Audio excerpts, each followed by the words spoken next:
Bicinium was a genre of music in the late Renaissance and early Baroque that was for two parts. So originally it would just have been a counterpoint exercise. That's written for two parts, and it's usually with a pedagogical aim, so they would be written to teach people how to sing. And originally Luke the pianist, and I had gone to see a recorder concert that featured a piece called Bicinium by a Renaissance composer, and we enjoyed the piece, and we started talking about, like, you know, what does it mean now as composers and modern performers to really, what do we need to teach ourselves? And instead of teaching ourselves just how to play to some degree to perform this piece, it was about teaching ourselves to really get back involved in the rehearsal process as part of the creation of the piece. So the process of rehearsing this piece is really just as important as what I did on my own. So what Luke and I would do is get together every Thursday morning and have some coffee, and then try a bunch of things out inside the piano. We ended up throwing out more than half of the material that we first started with. But what we came out with was still a two-part piece, just like the original Bicinia were. A kind of dialogue between someone at the keys staring this way and someone at the strings staring back at them. So we have this kind of mirror of where the strings of the piano are the middle of the piece, and we're kind of looking from both sides of them. And it's also a dialogue between, you know, the inside of the piano and the outside of the piano. So these sort of hidden sounds, and then the overt, you know, chords and everything from the piece.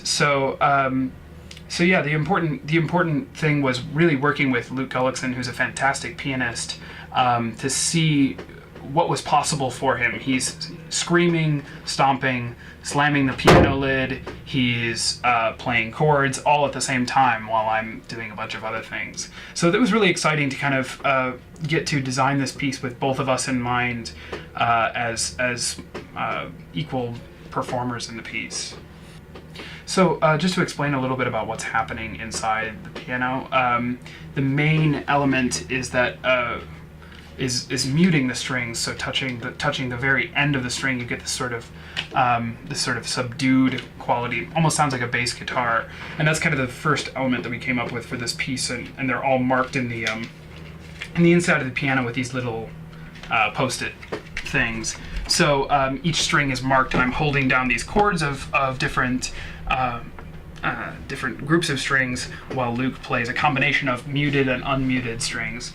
The next big important thing that happens is hitting on the strings, either with a timpani mallet or with a drumstick, hitting on the strings in the frame of the inside of the piano, and then finally with a coin plucking a string and that sort of thing. So the hardest part about that is just finding the correct area of the piano, since none of it's labeled. Having to color code everything, I think, was the most difficult part. Outside of that, it's about coordinating all of the cues while we're yelling and playing all this intense music.